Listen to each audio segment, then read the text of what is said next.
decide on whether or not we will be determining the existence or non-existence of the probable cause now. But before we go to that, let me direct again the COMSEC. Please call the Vice President for the fourth time. May the committee know if the respondent, Vice President Sara C. Duterte, is present in today's hearing. The respondent, Vice President Sara C. Duterte, is not present in today's hearing, Madam Let Chair. it be placed on record that the committee secretary called for the fourth time Respondent Vice President. And to this hour, she continues to be not around in our proceeding today. The same is for our intention to cater to the Vice President the continuing opportunity to present her evidence, including counter evidence to what has been presented already by the NBI, including raising clarificatory questions through the justice members. That is for the record. Would you like to say something, Director Matibag? Madam Chair, if there's no other questions directed to the Bureau, maybe we excused by the committee. We have to go back to our office. Hindi po natutulog yung krimen kaya may mga huhulihin pa po tayo. May we confirm from the justice members the requested excuse, to be excused by the NBI Director? No objection? No objection, Madam Chair. All right. With that, we excuse NBI Director Melvin Matibag, including all the agents who are with him. Maraming salamat po for taking time with the Justice Committee in our impeachment proceeding. Maraming salamat din po. Buhay po kayo. The NBI officials are excused.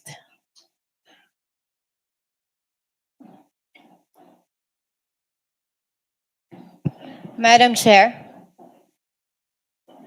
Gusto mo sumama? No, Madam Chair. Madam Director Chair, I would Matibag, just would you like to hear the manifestation of Congresswoman I would Ann just Matibag? like to manifest, Madam Chair, that I've received reports from our leaders from the city of San Pedro, province of Laguna, that this morning at around 9 a.m., the Vice President Sara Duterte is in the city of San Pedro celebrating with the Galleria South Vice Presidents of the Philippines pop-up exhibit, which will run today until May 30.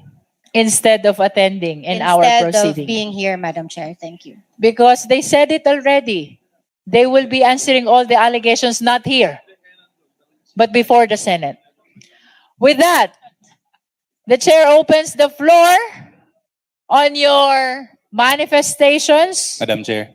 as to whether you have additional manifestations. This is about the allegations of threat and destabilization. No. About probable cause. About probable Okay. cause, Madam Chair.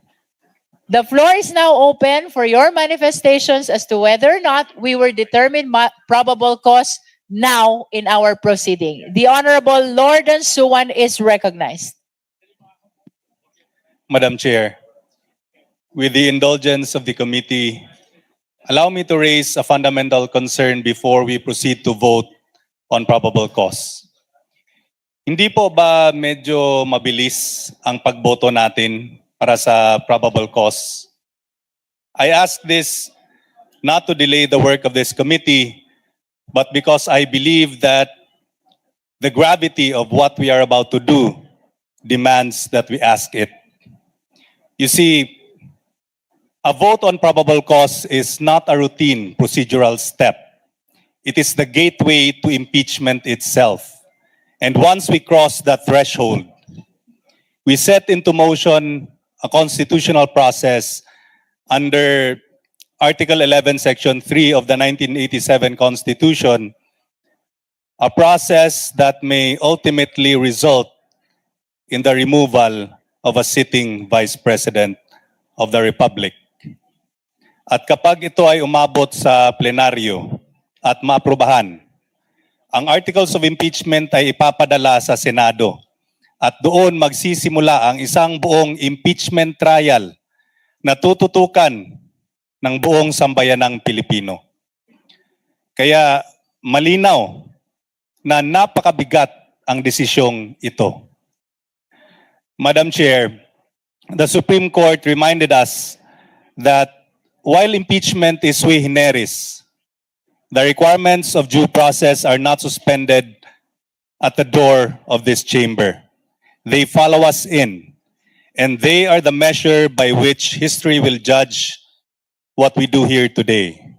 At dahil dito, with the utmost respect to the chair and to my colleagues, this is my humble submission. Hindi lang sapat na tama ang proseso.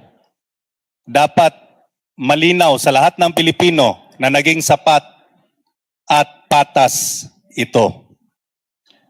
Madam Chair, considering the weight of the evidence and testimonies presented in the previous hearings, I think it would be prudent for us, in the interest of fairness, and to afford the Vice President every avenue for due process, to extend by one additional hearing date before this committee votes on probable cause. Hindi po ito, Madam Chair, para pahabain ang ating proseso.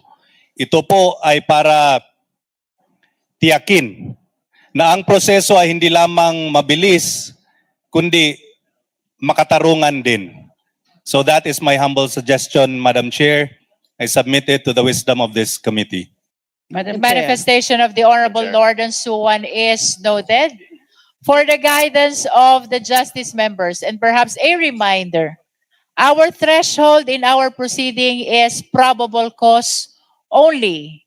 So to be specific, the question is whether or not the evidence presented from day 1 to day 3 of our clarificatory hearings are enough already to provide you the basis in determining whether probable cause exists or otherwise. We heard the manifestation of Honorable Lord and Suwan. He's requesting another hearing date before we vote. That is for the record. The Madam Honorable Chair. Rog Gutierrez. Madam Chair, just a quick manifestation. I would tend to agree with our colleague, the Honorable Suwan, but for a different reason. Earlier, we were voting pono on the BIR box, and I think most of the members of the committee voted to err on the side of caution by voting not to open it. And in light of that principle, I think we must measure and exact the same. We should exact the same measure of caution when dealing with the impeachment as a whole. I tend to agree with the Honorable Suwan. I disagree that it's going too fast. Maybe I think that at this stage, all of us would have formed our own opinions about probable cause of the impeachment to two complaints. However, I am more of the opinion that out of abundant caution, as we keep saying, that we should afford the Vice President more chances. I know the Honorable Chairwoman the Chairperson has made it abundantly clear, no? After every issue, after every presentation of evidence, she has called for the Vice President or any representative to appear. And although that opportunity has not been taken, it might be better to afford at least one more day for the committee to at least allow her to answer. As I understand, Madam Chair, under our rules, whether or not she has decided to answer, they are allowed to present, if not to rebut the evidences presented by the prosecution or the complainants, that they can actually present their own. And it perhaps would not hurt this committee to afford more time. And considering also, Madam Chair, that under the Constitution, any which way we interpret it, whether it's through the previous interpretation or that with guidance of the newer Supreme Court ruling, we still have abundant time po, no? So maybe just out of caution and in the spirit of fairness and due process, we would afford the Vice President that opportunity. One more day, Madam Chair.